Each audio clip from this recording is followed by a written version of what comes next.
आज हम लोग पढ़ने वाले हैं नज़ीर अहमद की कहानी कुछ मेरी कुछ उनकी जुबानी। पहले वीडियो में हम लोगों ने इनके मुसन्निफ यानी मिर्ज़ा फ़खरुल्लाह बेग के बारे में पढ़े, इनके बायोग्राफी के बारे में जाने थे।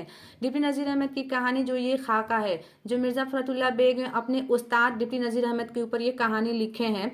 तो मिर्ज़ा फ़खरुल्लाह बेग जो है उर्दू के पहला खाका निगार में है। नज़ीर अहमद की कहानी कुछ मेरी कुछ उनकी जुबानी में 4 कैरेक्टर हैं। जो एक है डिप्टी नज़ीर अहमद, जो मिर्ज़ा फ़खरुल्लाह बेग के उस्ताद रहते हैं, और एक है मिर्ज़ा फ़खरुल्लाह बेग और इनके एक दोस्त है मियाँ दानी, जो बहुत बेस्ट फ्रेंड रहते हैं। और इनकी एक दोस्त रहते हैं मिस्टर रजा, जो हिंदू कॉलेज में इनके साथ पढ़ते हैं। मिर्ज़ा फ़खरुल्लाह बेग के वो क्लासमेट रहते हैं। तो चलिए चैप्टर की तरफ बढ़ते हैं। मैं और मियाँ दानी 11:30 बजे मदरसे से आए, खाना वाना खाया, सबक का मुतालिया किया और 1 बजे निकल खड़े हुए। मकान का पता पूछते पूछते 5 मिनट थे कि मौलवी साहब के दरवाजे पर जा धमके। दरवाजे की एक चौकी पर मैं और दूसरी पर मियाँ दानी डट गए। देखिए, मिर्ज़ा फ़खरुल्लाह बेग, इनके जो दोस्त थे मियाँ दानी, वो मदरसा से आए, मुँह हाथ धोया और खाना वाना खाया। सबक का मुतालिया मतलब होता है होमवर्क कंप्लीट किया और और डिप्टी नज़ीर अहमद के घर पढ़ने के लिए चले गए। मकान का भी इन्हें पता नहीं था मिर्ज़ा फ़खरुल्लाह बेग और मियाँ दानी को। तो मकान पे ढूंढते ढूंढते 25 मिनट लग गया और 1:30 बजे जाना ही था उनके घर। 25 मिनट मकान का पता पूछते पूछते लग गया। उसके बाद से जैसे जैसे करके उनके दरवाजे पर जा पहुंचे और चौकी पर मिर्ज़ा फ़खरुल्लाह बेग और मियाँ दानी बैठ गए। सामने ही कमरा था, बीचमारी रस्सी हाथ में लिए अवांग रही थी। कभी कभी रस्सी को एक आधा झटका दे देती थी। कमरे के अंदर मौलवी साहब थे। देखिए, ये चौकी पर दोनों बैठे थे और बिचमारी जो उनके घर थी वो दरवाजे पे खड़ी थी, उन्हें देख रही थी। और मौलवी साहब कमरे के अंदर थे लेकिन दरवाज़ा बंद था। मौलवी साहब जो थे वो कमरे के अंदर थे लेकिन दरवाज़ा जो था वो अंदर से बंद था, इसलिए दिखाई न देते थे। और दरवाज़ा भी था वो बंद था, लेकिन उसमें मैं बता दूं कि दरवाज़ा भी था वो बहुत छोटा था, उसमें सर झुका कर जाना पड़ता था। अच्छी बात है, अदब, हमें सर झुका कर भी चलना चाहिए। अब ये ख्याल हुआ कि मौलवी साहब का ही मकान है। अभी देखिए, इन्हें कन्फ्यूज़ भी थे कि ये मौलवी साहब का ही मकान है ना, अभी पूरी कंफर्म नहीं था इन्हें, या किसी दूसरे का। अंदर जाना तो नहीं अर्ज है। इस सस व पंच में थे कि मौलवी साहब की कमरे की घंटी टन से बजी। सस व पंच मतलब होता है, अभी इन्हें हिचकिचाहट थी, अभी सोच रहे थे, सोच विचार करना कि तभी उनकी मौलवी साहब की घड़ी की घंटी बजी और 1:30 बजा। हम दोनों उठे और दबे पांव चोरों की तरह अंदर दाखिल हुए। उठे और ये दोनों मिर्ज़ा फ़खरुल्लाह बेग और मियाँ दानी चोरों की तरह धीरे धीरे उनके घर के अंदर जाने लगे। घर में सन्नाटा था और घर बिल्कुल एकदम शांत था। बेचमारी ने सर भी उठाकर न देखा कि कौन जा रहा है। कमरे के एक दरवाजा खुला था, उसमें गर्दन डालकर झांका। और कमरे का एक जो दरवाजा था उसमें खुला था, तो ये दोनों गर्दन झांक डालकर उसमें झांके। चौक की रोशनी से अंधेरे में आए थे। जब भी हम लोग बाहर से आते हैं तो घर के अंदर जब आते हैं तो हमें भी अंधेरा थोड़ी देर के लिए दिखाई देता है, फिर नॉर्मल हो जाता है, इसलिए कुछ दिखाई न दिया। अंधेरे से किसी ने डांट कर कहा, कौन है? और जो मिर्ज़ा फ़खरुल्लाह बेग और मियाँ दानी थे वो, उन्हें कुछ दिखाई नहीं दे रहा था। और कमरे के अंदर मौलवी साहब थे अंधेरे में बैठे, उन्होंने डांट कर कहा, कौन है? उस आवाज़ को पहचान कर हम तो संभल गए। लेकिन जब मौलवी साहब की इन दोनों ने आवाज़ सुनी तो संभल गए, यानी इन्हें थोड़ा तसल्ली मिला, हाँ ये नज़ीर अहमद यानी मौलवी साहब का ही घर है। मगर बीच हमारी उछल पड़ी और बेइख्तियार उनके मुंह से गुंबद की आवाज़ की तरह निकला, कौन है? मैंने कहा, मैं और दानी। मिर्ज़ा फ़खरुल्लाह बेग ने कहा, मैं और मियाँ दानी मेरे दोस्त हैं। मौलवी साहब ने कहा, आओ बेटा अंदर आओ। मौलवी साहब ने प्यार से कहा, आओ बेटा अंदर आओ, बाहर क्या कर रहे हो? मौलवी साहब ने फौरन पलंग पर उठ बैठे और तहिद को संभालते हुए नीचे उतर आए। पूछा, क्या पढ़ना है? उसके बाद से मौलवी साहब ने पलंग पर बैठे थे, उतर गए और आके इज्जत और एहतराम के साथ उनसे पूछा, बेटा क्या पढ़ना है? देखिए, मिर्ज़ा फ़खरुल्लाह बेग और मियाँ दानी और जो मौलवी साहब थे वो चौकी पर पढ़ते थे लोग। चौकी पर बैठ के ये तीनों वो पढ़ाते थे और ये दोनों पढ़ते थे लोग। हमने किताब पेश की। थोड़ी देर तक उलट पुलट कर मौलवी साहब जो थे वो किताब लिए और थोड़ी देर किताब को इधर उधर उलट पलट कर देखा। उसके बाद कहा, भाई एक किताब मेरे लिए भी लेते आना। इनके पास 2 किताब थी, एक मिर्ज़ा फ़खरुल्लाह बेग के पास और एक मियाँ दानी के पास। तो डिप्टी नज़ीर अहमद ने कहा, यानी जो मौलवी साहब थे उन्होंने कहा, एक मुझे भी किताब दो, तभी ना हम तुम दोनों को पढ़ाएंगे।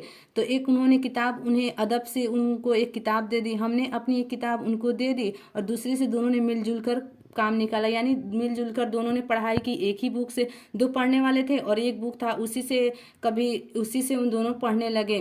कभी पढ़ाया और किस तरह उसका मैं आइंदा जिक्र करूँगा। यह ज़रूरी है कि जब पढ़कर उठे तो सब कुछ याद था। और जब मौलवी साहब ने जो पढ़ाया था इन दोनों को खूब याद था कि दोबारा पढ़ने की नौबत भी नहीं आती थी। जो मौलवी साहब पढ़ाते थे वो इन्हें बिल्कुल समझ में आ जाता था, दोनों को समझ में आ जाता था। दिमाग पर किसी किस्म का बारने था और किसी किस्म का कोई टेंशन नहीं था। खुशी खुशी पढ़े और अल्लाह का शुक्र किया और घर चले आए दोनों। हमने भी कॉलेज में मौलवी साहब की तारीफों की पुल बांधी और जो मिर्ज़ा फ़रतुल्लाह बेग और मियाँ दानी है वो इतने मौलवी साहब की बढ़ चढ़ के तारीफ की हिंदू कॉलेज में, पूरे हिंदू कॉलेज में उसके पूरे हिंदू कॉलेज के कानों में उनकी तारीफ की गूंज सुनाई देने लगी। वहाँ के एक तालिबे इल्म मिस्टर रजा था जो इनके क्लासमेट थे। मिस्टर रजा, उन्होंने मौलवी साहब की जब तारीफें सुनी तो उनके मन में भी बहुत गुदगुदी सी उठी, यानी वो बहुत खुश हुए और कहने लगे भाई मैं भी तुम्हारे साथ चलूं। और आकर मिस्टर रजा ने इन दोनों से कहा भाई मैं भी तुम लोग साथ चलूं मौलवी साहब के पास पढ़ने के लिए। मौलवी साहब के पास पढ़ने के लिए साहब इनकार तो नहीं करेंगे। उन्होंने कहा कि मौलवी साहब जो है वो इनकार तो नहीं करेंगे मुझे पढ़ाने से। हमने कहा चलो और ज़रूर चलो। और मिर्ज़ा फ़रतुल्लाह बेग और मियाँ दानी ने कहा क्यों नहीं, चलो तुम भी साथ में चलो, तीनों आदमी साथ में पढ़ेंगे। मौलवी साहब का क्या बिगड़ता है, दो को ना पढ़ाया कि 3 को पढ़ाया। उन्होंने कहा मौलवी साहब को क्या बिगड़ता है, हम दोनों पढ़े तुम भी पढ़ो, बात एक ही है। क्योंकि कोई भी टीचर सुनता है तो बहुत खुश होता है, उसे खुशी मिलती है कि मेरे पास बच्चे आ रहे हैं पढ़ने के लिए। उन्होंने कहा नहीं पहले मौलवी साहब से पूछ लेना। उन्होंने कहा नहीं पहले मौलवी साहब से पूछ लेना, कहीं वो मुझे पढ़ाने से इनकार तो नहीं करेंगे, पूछना। हमने कहा यार चलो भी, अगर उन्होंने कुछ कहा तो इसकी जिम्मेदारी मैं लेती हूँ। तो इन्होंने कहा अरे चलो कुछ नहीं बोलेंगे, अगर कुछ बोलेंगे भी तो उसकी जिम्मेदारी हम लेते हैं। फिर भी मिस्टर रजा ने कहा नहीं पहले तुम मौलवी साहब से पूछ लेना फिर मैं तुम्हारे साथ चलूँगी। तो उन्होंने कहा ठीक है पहले पूछ लेते हैं। दूसरे दिन जाते ही रज़ा का जिक्र किया। जब गए मौलवी साहब के पास पढ़ने के लिए तो अपने दोस्त मिस्टर रज़ा का उनसे जिक्र किया मौलवी साहब से कि एक मेरा दोस्त है जो आपके पास पढ़ने आना चाहता है, मेरा दोस्त है वो आपके पास पढ़ने आना चाहता है। तो उन्होंने कहा हाँ क्यों नहीं, उसे भी साथ तुम लोग क्यों नहीं लेकर आए। तो उन्होंने कहा तालिबे इल्म हो और डूबा। उन्होंने तालिबे इल्म हो को मतलब डूबा, जो सरमाया वो डूबा। सही बात है, पढ़ाई में शर्माना नहीं चाहिए, पढ़ाई का कोई उम्र भी नहीं होता है, जो जी करे वो पढ़िए, पढ़ने में शर्माना कैसा। खैर कल जरूर साथ लाना। मौलवी साहब ने कहा अरे लेकर क्यों नहीं आए। तो उसने कहा वो बेचारा बहुत शर्मीला है। तो उन्होंने कहा जो शर्माया वो डूबा, पढ़ाई के मामले में हमें शर्माना नहीं चाहिए, अच्छी बात है नहीं शर्माना चाहिए। तो उन्होंने कहा ठीक है जाओ कल भी उससे साथ मिले लेकर आना, जला उसका भी रंग ढंग देख लेंगे कि वो कैसा है, कि तुम ही लोग जैसा वो भी पढ़ता है। शाम को वापस के वक्त जाते हैं जब ये दोनों शाम को जब उनके पास से पढ़ के गए तो मिस्टर रजा को उन्होंने बताया, मौलवी साहब का इजाज़तनामा पहुंचा दिया, यानी उन्हें बता दिया कि ठीक है तुम भी कल से आना, मौलवी साहब बोले हैं लेकिन 1:30 बजे इनके दरवाजे पे पहुंच जाना वरना वो तुम्हें घुसने ना देंगे। अगर 1:30 से तुम लेट हुए ना तो घुसने नहीं देंगे। दूसरे दिन जो हम पहुंचे तो वहाँ पहले से ही दरवाजे पर टही दिए बैठे थे। जब ये दोनों गए तो इनसे पहले वो जा पहुंचे थे, क्योंकि मिस्टर रजा का पहला दिन था। जाहिर है पहला दिन जब रहता है तो हम लोग भी जल्दी पहुंच के जाते हैं कि कहीं लेट ना हो जाए, कि सर कैसा रिएक्शन करेंगे, कैसे पढ़ाएंगे हमें, तो ये सब थोड़ा रहता है पहला दिन। ठीक 1:30 बजे हम अंदर दाखिल हुए। जैसे ही 1:30 हम लोगों ने मौलवी साहब के पास अंदर चले गए। मौलवी साहब के पास चले गए, पलंग पर उठ बैठे और कहा लाओ किताब। और पलंग पे मौलवी साहब बैठे थे जो उठ गए, और चौकी पे पढ़ाते थे वो भी। हमने किताब तख्त पर से उतारा, उनके हाथ में दी और वो किताब लेते लेते नीचे उठ बैठे और नीचे आ बैठे और कहा अच्छा ये है मियाँ रजा। उन्होंने कहा अच्छा यही है तुम्हारा दोस्त मिस्टर रजा। बेचारा रजा ने गर्दन झुकाया। मिस्टर रजा जो सुने वो शर्मा के गर्दन झुका लिया। जी हाँ, और शर्मीली आवाज में कहा जी हाँ मौलवी साहब। मौलवी साहब ने कहा अच्छा भाई शुरू करो। हमारे तरीका था कि एक रोज मैं पढ़ता था, दूसरे रोज मियाँ दानी। अब उसको हमारी शरारत कहो या महज इत्तेफाक, हम दोनों चुप के बैठे रहे। जब उस खामोशी में तौल खींचा तो मौलवी साहब ने कहा अरे भाई आज पढ़ते क्यों नहीं। देखिए एक दिन 2 बुक थी, एक मिर्जा फरतुल्लाह बेग के पास थी और एक मिस्टर रजा मियाँ दानी के पास थी, जो कि उन्होंने एक मौलवी साहब को दे दी थी पढ़ने के लिए। एक ही बुक थी, तो एक बुक से एक दिन मिर्जा फरतुल्लाह बेग पढ़ते थे और एक बुक से दिन मियादानी पढ़ते थे, लेकिन दोनों को सेम टू सेम, दोनों सेम ही पढ़ते थे, दोनों को मिर्जा जो भी पढ़ते थे वो दोनों का सेम ही रहता था, एक जैसा ही पढ़ते थे। एक दिन वो पढ़ते थे और एक दिन वो पढ़ते थे, एक ही हिसाब से दोनों पढ़ते थे। तो मौलवी साहब ने कहा, क्या भाई आज पढ़ना नहीं है क्या? दोनों चुपचाप बैठे थे, मियादानी और मिर्जा फरतुल्लाह मेरे पास पढ़ने मत आना। तो उन्हें सुन के बुरा लगा, उन्हें मतलब उन्हें सुन के अच्छा नहीं लगा मिस्टर रजा को। तो उन्होंने कहा, देखो मैं तुमसे ये नहीं कह रहा कि तुम मेरे पास पढ़ने आना ही मत। उन्होंने कहा तुम मेरे पास पढ़ने आना, लेकिन एक काली जान है ना, काली जान, शाम के काली जान के पास तुम पढ़ के जब तुम्हारा नजम को नशर जब तुम्हारा ठीक हो जाए ना, तब तुम मेरे पास पढ़ने आना। उसके बाद से ये बात सुनकर मिस्टर रजा को बहुत बुरा लगा। तो उन्होंने मुतनब्बा का एक शेर कह दिया इनके ऊपर, बतासों की गली में नजीर अहमद के कमरे में। तो इन्होंने इनके ऊपर एक शेर कह दिया। उसके बाद से ये सुनकर इन्हें बहुत बुरा लगा। उसके बाद से अगले दिन से मिस्टर रजा का कोई शक्ल भी ना देखा। उसके बाद से वो चले गए। उसके बाद से कोई उनके बाद से जब उन्हें मौलवी साहब ने उन्हें डांटा, उसके बाद से वो चले गए, अपना दोबारा शक्ल भी नहीं दिखाया। चलिए, ये तो था मिस्टर रजा के बारे में। अब चलते हैं मिर्जा फरतुल्लाह बेग और मियां दानी के बारे में पढ़ने। हमारी बेहयाई के दास्तान सुने। मेरी सर्फ व नुह बहुत कमजोर थी, और कमजोर क्यों ना होती। देखिए, सर्फ व नुह का मतलब होता है इनकी ग्रामर क्वाद बहुत कमजोर थी, उसे कहते हैं हम सर्फ व नुह। कमजोर क्यों ना हो, शुरू किए हुए के दिन हुए थे। एराब में हमेशा गलती करता था। देखिए, मिर्जा फरतुल्लाह बेग जो है हमेशा एराब में गलती करते, जबर को जेल करते थे, पस्ते, ये सब बहुत इनसे गलती होती। जैसे मुल्क को मिल्क पढ़ देना, इल्म को आलम पढ़ देना, ये सब इनकी बहुत गलतियां होती थी। नसर को तो संभाल लेता था, मगर नजम में दिक्कत पड़ती थी। देखिए, ये तो नसर, ये जो थे मिस्टर जी, नजम को नशर की तरफ पढ़ते थे, लेकिन इनका ये जो था वो ठीक था, लेकिन एराब में बहुत गलती किया करते थे।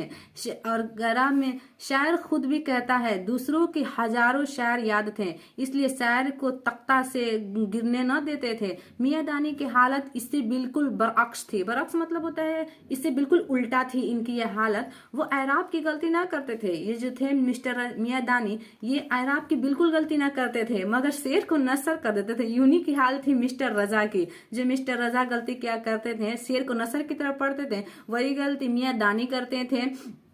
तो उसके बाद से मौलवी साहब ने बहुत गुस्सा किया इन दोनों के ऊपर, बहुत ज्यादा गुस्सा हुए। एक पे तो गुस्सा किए थे तो भाग गए, दोबारा शकल ना दिखाए, इनके ऊपर बहुत भड़के, बहुत लाल पीला गुस्सा हुए।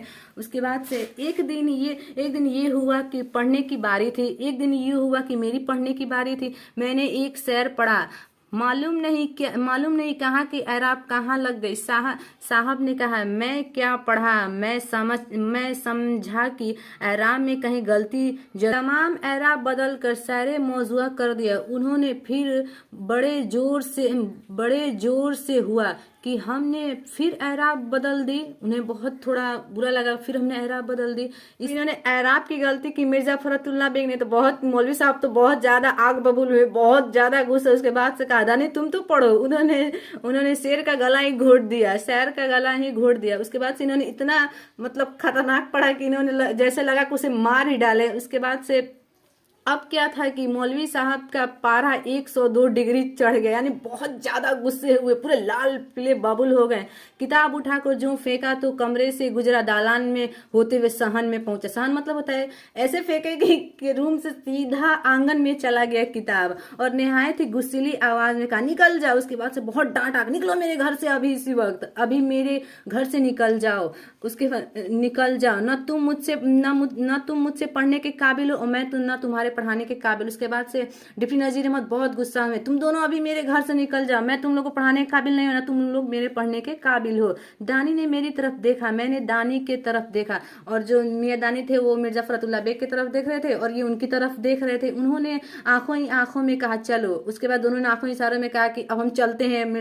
डिप्टी नजीर अहमद बहुत गुस्से में है मौलवी साहब। तो मैंने आंखों ही आंखों में जवाब दिया, नहीं, हरगिज नहीं। उन्होंने कहा, नहीं, बिल्कुल नहीं, आज हम गए तो फिर हमारा दोबारा पढ़ना नसीब नहीं होगा। नहीं, उठने का इरादा किया। उसके बाद से दोनों ने इशारा में उठने का इशारा किया। मियां दानी तो मिर्जा फरतुल्लाह बेग ने इशारा में कहा, नहीं, आज हम नहीं जाएंगे। उनकी ये लौंडे टस से मस नहीं होते तो कहने लगे कि देखिए, जब इन्होंने देखा कि अभी बच्चे टस से मस होने वाले हैं नहीं, तो हमने कहा, मौलवी साहब, जब तक कोई धक्के देकर न निकालेगा उस वक्त तक तो हम तो जाते नहीं। उसके बाद से कहा, मौलवी साहब, अगर आप मुझे धक्के देकर निकालेंगे तभी मैं आपके घर से जाऊंगी, वरना मैं यहाँ से टस से मस होने वाली है नहीं। उस तक तो नहीं। उस तक तो नहीं जाते, और जाएंगे तो अभी फिर आ जाएंगे। उसके बाद से कहा अगर जाएंगे भी ना तो फिर वापस भाग कर आ ही जाएंगे, लेकिन आ जाएंगे तो आपके पास पढ़ कर ही जाएंगे। मौलवी साहब ने जो ये बेहाई देखा तो जरा नरम हो। उसके बाद से जब ये बात सुने तो थोड़ा मुलायम हो गए, उनका गुस्सा थोड़ा सा ठंडा हो गया।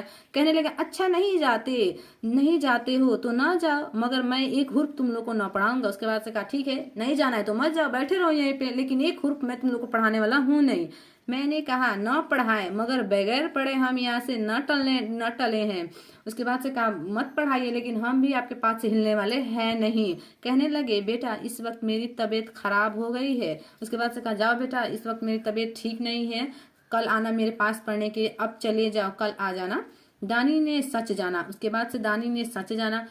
मैं समझा कि इस वक्त उठे और मौलवी साहब हाथ से गए। उसके बाद से अगर हम इस वक्त चले गए ना तो फिर दोबारा हम नहीं पढ़ पाएंगे। उसके बाद से मौलवी साहब हम नहीं पढ़ाएंगे। दानी उठ खड़ा हुआ। मैंने पकड़कर उनको बैठा लिया। उसके बाद से मियां दानी जो थे उठ गए, लेकिन मिर्जा फखरुल्लाह बेग ने उन्हें पकड़ के बैठा लिया। कहा नहीं बैठो मौलवी साहब, ये तमाशा देखते रहे। मैंने कहा मौलवी साहब पढ़ेंगे तो आज ही पढ़ेंगे। उसके बाद से कहा मौलवी साहब पढ़ेंगे तो आज ही पढ़ेंगे, वरना यहाँ से जाने वाले हैं नहीं, तो उस वक्त तक पढ़ेंगे। पढ़ना है तो पढ़ना है, वरना हमें यहाँ से न जाना है। उसके बाद से कहा पढ़ना है तो पढ़ना है, वरना हम यहाँ से जाएंगे नहीं, पढ़ेंगे तो आज ही पढ़ेंगे और आज ही आप हम लोग को पढ़ाइएगा। आखिरकार हम जीते और मौलवी साहब हारे। उसके बाद से इन लोगों के आगे मौलवी साहब ने कहा अच्छा चलो भाई तुम ही लोग जीते मैं हारा, तुम लोगों की ये बेहाई और ये जो है पढ़ने का जो लत है उसे देखकर मौलवी साहब नरम हो। उसके बाद से कहा चलो भाई तुम ही लोग जीते मैंने हारा। उसके बाद से कहा खुदा महफूज रखे तुम जैसे शागिर्द न होंगे। शागिर्द क्या हुए? अच्छा भी मैं हारा। उसके बाद से मौलवी साहब ने कहा अच्छा मैं ही हारा तुम लोग जीते, अच्छा खुदा के लिए किताब उठा लाओ। उसके बाद से कहा जाओ और आंगन से किताबें उठा कर लाओ, सबक पढ़कर मेरे पंड छोड़ो। पंड छोड़ने का मतलब होता है सबक पढ़ो और मेरा पीछा छोड़ो, मुझे आज़ादी दो। देखो उसके बाद से कहा अच्छा कौन सा तुम लोग से मेरा छुटकारा होता है। मैं जाकर सहन से किताब उठा लाई और मौलवी साहब जैसे थे वैसे के वैसे हो गए। कहा करते थे कि अगर उस दिन तुम चले जाते ना तो मेरे घर में घुसना नसीब ना होता। मैं तुम्हारे शौक को आजमाता था, मगर तुमने ही मुझे ही आजमा डाला।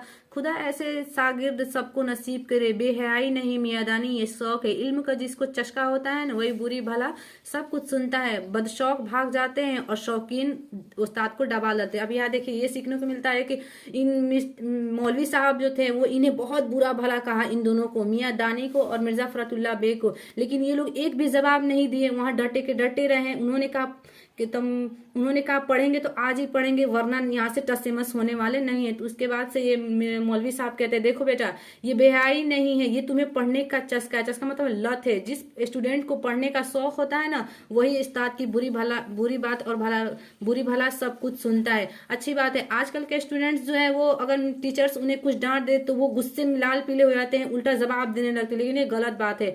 देखिए ये गलत बात है। टीचर्स की बुरी भला सब कुछ सुनना चाहिए, आखिर वो हमारी अच्छाई के लिए ही कहते हैं, जिनसे हमारा फ्यूचर ब्राइट होता है, जिससे हमें अपने। चलिए वीडियो को यहीं पे एंड करते हैं। नेक्स्ट वीडियो में हम इसके पूरे क्वेश्चन एंड आंसर को देखेंगे।